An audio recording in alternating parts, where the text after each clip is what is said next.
क्या उम्मीदें थी केजरीवाल से? उम्मीद ये थी पटरियाँ साफ करेगा, स्मार्ट सिटी बनाएगा, ना स्मार्ट बना ना पटरियाँ साफ हुई। बदलना चाहिए। जब दो सेंटर में अगर फायदा उठाओ वो तो उसके बाद वही बहाना रहेगा उनका फिर कि हम ये काम नहीं कर रहे। बार बार ये बहाना क्यों सुनते हो? 2100 रुपए की घोषणा बुजुर्गों को 60 साल से हमारे मिडिल क्लास को तो जरूरत है नहीं 2100 की। बाकी जिनको है वो कर सकते हैं, बाकी उनको भी नहीं मिलेंगे तो पक्का लग रहा है। परिवर्तन हो तो शायद सबके लिए अच्छा है। बिजली के बिल बहुत ज़्यादा हो गए हैं जो फ्री कहते हैं।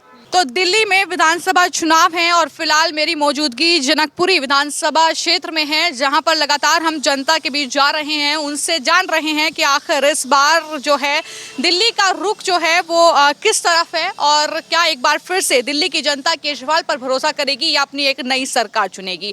ये सवाल जो है कई लोग हैं, बुजुर्ग हैं, उनसे हम जान लेते हैं। राजनीतिक अनुभव जो है काफ़ी ज़्यादा होगा, तो एक एक करके बात करेंगे और जानेंगे। सर क्या नाम है? मेरा नाम राजीव कपूर। हाँ जी, राजीव कपूर। राजीव जी, ये बताइए कि दिल्ली में चुनाव हैं और इस बार अरविंद केजरीवाल एक बार फिर से सत्ता पर होंगे या परिवर्तन आपको दिख रहा है? हाँ? परिवर्तन होगा। परिवर्तन क्यों परिवर्तन आप कह रहे हैं कि केजरीवाल ने काम नहीं किए इसलिए या घोटाले जो हैं तमाम मुद्दे ऐसे हैं? ये काम ठीक नहीं किया। क्या उम्मीदें थी केजरीवाल से? उम्मीद ये थी पटरियाँ साफ करेगा, स्मार्ट सिटी बनाएगा, ना स्मार्ट बना ना पटरियाँ साफ हुई। लंदन पेरिस बने? कुछ भी नहीं बना। कुछ नहीं बना। तो आप उम्मीद कर रहे थे कि लंदन पेरिस तो दिल्ली बन जाए जब वो कह रहे हैं। पटरी में कब्जा करवा दिया, जगह जगह पटरी बैठा दी। अच्छा, यानी और कब्जा बढ़ा ब्लॉक की कार पार्किंग करो, समस्या नहीं हटाई। जो पार्किंग की लड़ाई होती रही पब्लिक की आपस में, फिर पटरी में सारे वो बिछा दिए इन्होंने, रैन बसेरे वालों को बैठा दिया। इनके कमरे बना कर देता रहता, वो अच्छा होता ना। अच्छा, तो कह रहे हैं, आप कह रहे हैं रैन बसेरे वालों को जो है जगह दे दी। कब्जा फुटपाथ तो नहीं कवर करता ना। अब सारा ब्लॉक घूम लीजिए, फुटपाथ कवर है। अच्छा, ये भी फिर आरोप लग रहे हैं कि जो है रोहिंग्या और घुसपैठियों को बसा रहे हैं, वोट बैंक बना रहे हैं। वही तो हो रहा है, वही तो हो रहा है।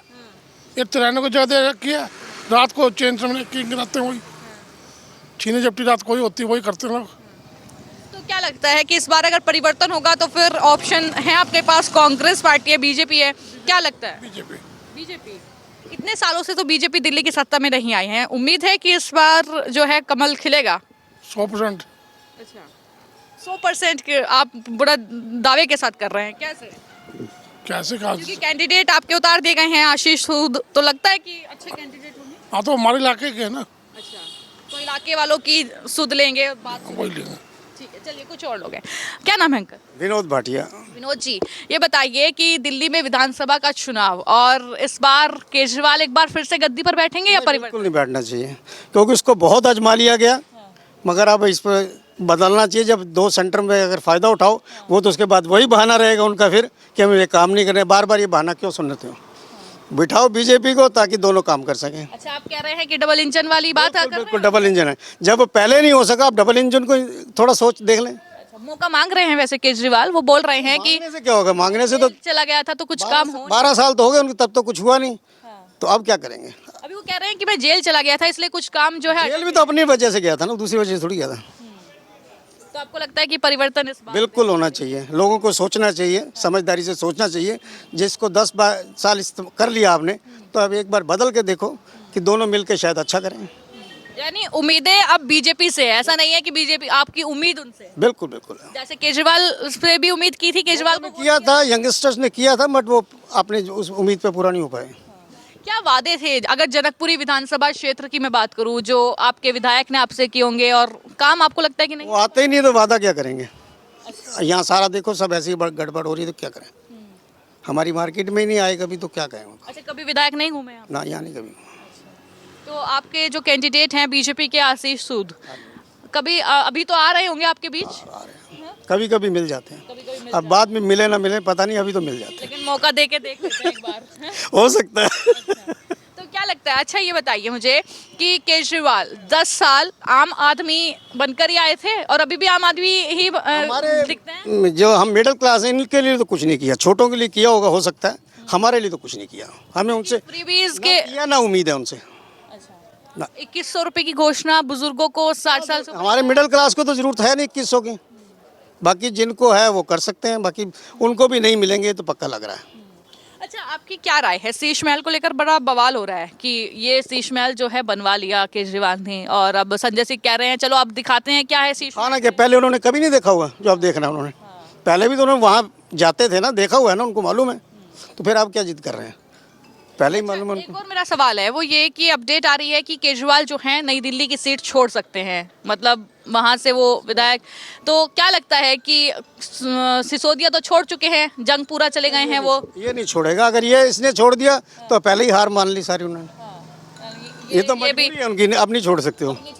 तो इसलिए जाटों को भी साथ में कह रहे हैं प्रधानमंत्री को लेटर लिख के कि जाटों को तुमने ओबीसी लिस्ट में नहीं डाला केंद्र में। ये हमें पता नहीं किसको कौन डाला, हमें हमारे लिए दिक्कत हो रही है। चलिए ठीक है, तो सर से बात करें। सर क्या नाम है? यशपाल। यशपाल जी, बताइए जरा कि क्या लगता है इस बार परिवर्तन होगा या एक बार फिर से जनता केजरीवाल पर भरोसा करेगी? परिवर्तन हो तो शायद सबके लिए अच्छा है। हाँ, मतलब जनता के लिए अच्छा है परिवर्तन, क्योंकि एक सीट पे बैठे बैठे आदमी सोचता है कि बस मैं तो अब राजा हो गया, दिल्ली हमारी है, हम दिल्ली का मालिक हैं। वो जो भावना है ना, वो नहीं चाहिए कि हम दिल्ली के मालिक हैं। आप दिल्ली के मालिक नहीं हो, आप दिल्ली के जनता के सेवक हो, आप सेवा करते आए हो। मतलब अपनी पावर का मिसयूज़ किया आपने, सेवा नहीं की आपने। अभी 2100 देना या अभी देखो सीनियर सिटीजन को इन्होंने पेंशन अभी कभी आ जाती है कभी नहीं आती, लोगों को पेंशन नहीं आ रही। ये देखो, ये यहाँ काम हम खुद ही दुकानदारों ने मिलकर बनवाया है। यहाँ पे आए थे वो दीपक जी जो यहाँ के काउंसलर हैं, और जो प्रवीण जी हैं यहाँ पे, कि उनको बोला नहीं ये तो करवा देंगे, एक दिन का काम है। वो करवाना क्या है, वो क्या के चले कि ख़त्म हो गई बात, हुआ ही नहीं काम, आते नहीं है और अगली बार आएंगे भी नहीं वो। वैसे तो आशीष सूद भी मेरे को नहीं लगता कि वो भी कुछ करेंगे, लेकिन फिर भी परिवर्तन हो तो अच्छा है। यानी परिवर्तन वक्त पर होना चाहिए आप। हाँ, होना चाहिए परिवर्तन, तो कंपलसरी है। क्योंकि एक ही बंदे को बार बार चांस दे के मेरे को एलजी नहीं काम करने दे रहा, मेरे को मोदी जी काम नहीं करने दे रहे, ये बहाने नहीं चाहिए। अगर आपको जनता ने चुना है तो आपको पता है कि दिल्ली का जो माहौल है वो आपने इसी माहौल में काम करना है। तो अब आप एलजी के ऊपर या मोदी जी के ऊपर बहाना नहीं बना सकते आप। अगर आपको एलजी और उसके मोदी जी के ऊपर ही चलना है तो अलग हो जाइए। अभी भी एलजी होगा, मोदी जी अभी भी है, तो कैसे चलोगे आप आगे? जब आपको एलजी ने काम ही नहीं करते देना तो पिसेगे तो जनता पिसेगी ना। तो परिवर्तन तो चाहिए। आपकी अगर जनकपुरी विधानसभा क्षेत्र की मैं बात करूं तो क्या लगता है कि आपसे क्या वादे जो है किए गए थे जो पूरे नहीं हुए हैं, या कुछ काम हुआ भी है या नहीं हुआ है? पता नहीं काम कौन से वादे करते हैं, कौन से काम हुए, हमें तो दिखाई नहीं दिए, कोई भी काम नहीं दिखाई दिया हमें। क्योंकि चलो ये तो आम जनता जिस बेसिस पे वोट डालती है। समस्या सीवेज की इतनी समस्या है। अब ये रोड है, उनको बोलो एमसीजी को ये हमारे पास नहीं है ये, और दिल्ली सरकार को बोलो ये हमारे पास नहीं है, तो ये है किसके पास? ये क्या हमने ये लिया? हमने जिसको भी अब आप एमसीजी आपके पास, दिल्ली सरकार आपके पास, हमने एक जने को बोल दिया, वो अपने आप देखे किसके पास है, अपने आप काम कराए सारे। यानी इस तरीके से काम से पल्ला झाड़ना। हाँ, मतलब किसी भी तरह कुछ इधर उधर की बात करके अपने जिम्मेवारी से पीछे हो जाना। बिजली के बिल बहुत ज़्यादा हो गए हैं, जो फ्री कहते हैं। हमारी दुकानों के बिल इतने ज़्यादा है, 15 यूनिट का दुकान चलते हैं, बिल 15 यूनिट का, उसका बिल आ जाता है 500 रुपये 15 यूनिट का। मतलब 70-80 यूनिट चलेगा तो उसका 1200-1300 रुपये बिल आता है। तो फ्री बिजली फ्री के नाम पे घपला है। पानी के बिल का, जब कांग्रेस थी, पानी का बिल घरों का मुश्किल से 100 या 125 200 रुपये आता था। अब पानी फ्री कर दिया, 200 रुपये का आपने रिलैक्सेशन दे दिया, लेकिन जिनको पानी का बिल आ रहा है वो किसी का 1500 आ रहा होगा, किसी का 2000 आ रहा होगा। जो कांग्रेस 200 या 100 में दे रही थी पानी, तो ये 2000 में दे रही है पानी, और कुछ लोगों को फ्री दे रही है ये। तो ये समझ में नहीं आ रहा है, लेकिन वो नहीं समझ पा रहे हम ये कि ये हो क्या रहा है यहाँ पे। बेसिकली जनता को बेवकूफ़ बनाया जा रहा है, चाहे कोई भी हो पार्टी, और हम लोग बेवकूफ़ बनते हैं।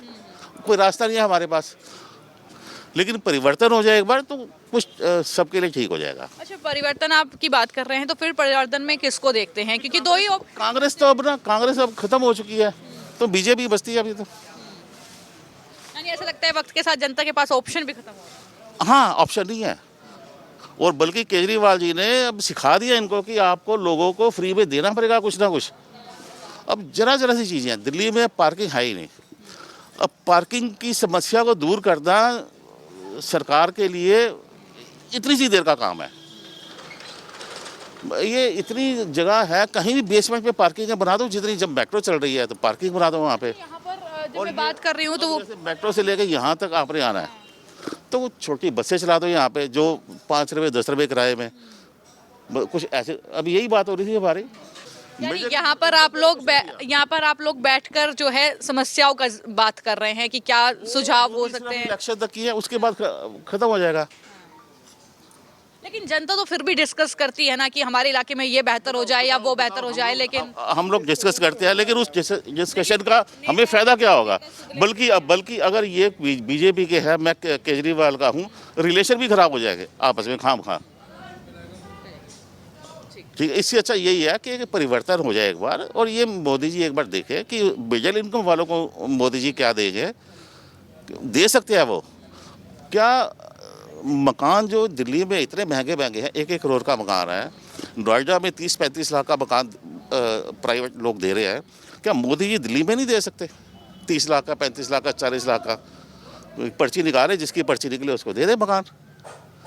1-1 करोड़ के मकान है दिल्ली में, मिडिल इनकम वो तो कुछ है ही नहीं ना, कुछ है ही नहीं उनके पास। अब पार्किंग, सीवेज, मिडिल इनकम को तो इन्होंने ये समझ लिया है कि ये हमें चाहिए नहीं।